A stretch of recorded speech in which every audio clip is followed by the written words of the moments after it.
الحمد لله والصلاة والسلام على رسول الله صلى الله عليه وسلم وعلى آله وصحبه ومن والاه وبعد. حد عارف نعم ربنا عليه بينساها؟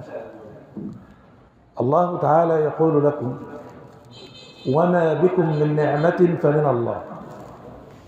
ولذلك الله يذكرنا بهذه النعم فيقول: وإن تعدوا نعمة الله لا تحصوها إن الإنسان لظلوم كفار وأسبغ عليكم نعمة ظاهرة وباطنة. كل اللي انت فيه ده من عند ربنا سبحانه وتعالى. خد بالك، شوف سيدنا الفضيل بن عياض عليه رحمة الله وسيدنا سفيان بن عيينة جلسا يتذاكران النعم حتى الصباح، فقرأ قول الله تعالى: ألم نجعل له عينين ولسانا وشفتين. فما كان من سفيان بن عيينة عليه رحمة الله إلا أن جعل يبكي، فقيل له: ما يبكيك؟ أنت بتبكي ليه؟ قال: لم أذكر أبدا في ليلة أن شكرت الله عز وجل على نعمة العينين، ولم أذكر في ليلة أن شكرت الله عز وجل على نعمة اللسان. وأخذ يعدد نعم الله عز وجل. الغالب عند الناس إن النعمة تبقى مال، ربنا ادى المال يبقى ربنا بينعم عليه. لا، مش النعمة في المال بس، ده النعمة في حاجات كتيرة. خد بالك، ولذلك كان النبي عليه الصلاة والسلام يشكر الله على نعمة بعد الصلاة: لا إله إلا الله ولا نعبد إلا إياه له النعمة وله الثناء الحسن. بعد كل صلاة كان النبي يقول الكلام ده. وفي شاهد الاستغفار النبي كان يقول كده: أبوء لك بنعمتك علي وأبوء بذنبي فاغفر لي فإنه لا يغفر الذنوب إلا أنت. اللي ربنا يديله النعمة يعمل إيه؟ دايما يتهم نفسه بالتقصير مش بالكمال. لا، ولذلك شوف سيدنا سليمان عليه الصلاة والسلام اللي ربنا أعطاه ملك في البر والبحر والجو، عمل إيه؟ لما رأى عرش ملكة سبأ لا قدامه كده، قال إيه؟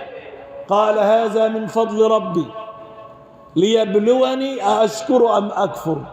اتهم نفسه بالإيه؟ بالتقصير. ما قالش ده من علمي، لا، ده نعمة ربنا عليا أن سخر لي كل ده عشان جاب لي عرش ملكة سبأ لغاية هنا. ولذلك شوف سيدنا ذو القرنين قال لهم إيه؟ فإذا جاء وعد ربي جعله دكاء وكان وعد ربي حقا. لما عمل السور بيننا وبين يأجوج ومأجوج ما نسبوش لنفسه، قال ده من عند ربنا اللي علمني العلم ده. ولذلك ربنا ذم في القرآن الكريم اللي يضيف النعمة لنفسه، زي ما قارون قال إنما أوتيته على علم عندي. ده بشطارتي، ده بمجدعتي، ده أنا اللي عملت، ده أنا اللي سويت. لا، أنت ما عملتش ولا حاجة، ده نعمة ربنا عليك، بس أنت اشكر ربك سبحانه وتعالى. ولذلك شوف سيدنا سليمان عليه السلام يشكر النعمة إزاي بعد ما سمع كلام النملة. سبحان الله، حتى إذا أتوا على وادي النمل قالت نملة يا أيها النمل ادخلوا مساكنكم لا يحطمنكم سليمان وجنوده وهم لا يشعرون. فتبسم ضاحكا من قولها. قال إيه بقى؟ وقال رب أوزعني، الهمني يا رب، أن أشكر نعمتك التي أنعمت علي وعلى والدي. يبقى ضاف النعمة لمين؟ لربنا سبحانه وتعالى.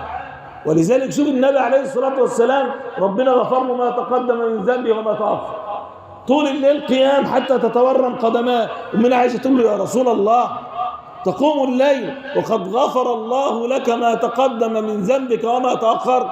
يرد الله قال: يا عائشة أفلا أكون عبدا شكورا؟ أشكر نعم ربنا علي يا عائشة رضي الله عنها وارضاها. ولذلك شوف النبي عليه الصلاة والسلام لما قرأ سورة الرحمن فيها إيه؟ فبأي آلاء ربكما تكذبان؟ كم مرة؟ 31 مرة. الآية دي تتكرر في السورة ده بس لوحدها 31 مرة النعم بتاعت ربنا على الإنسان. شوف النبي لما قرأها على الصحابة سكتوا. فالنبي بعد ما خلص قال لهم ايه؟ لقد كان الجن أحسن مردودا منكم. قال لهم أنا قريت الآية دي السورة دي على الجن كان بيرد علي أحسن منكم. ما قلت فبأي آلاء ربكما تكذبان إلا قالوا ولا بأي شيء من نعمك ربنا نكذب ربنا لك الحمد.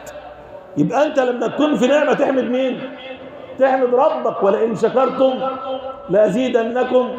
وللحديث بقية. وصلى اللهم على نبينا محمد وعلى آله وصحبه وسلم. أحسنت يا عم الشيخ.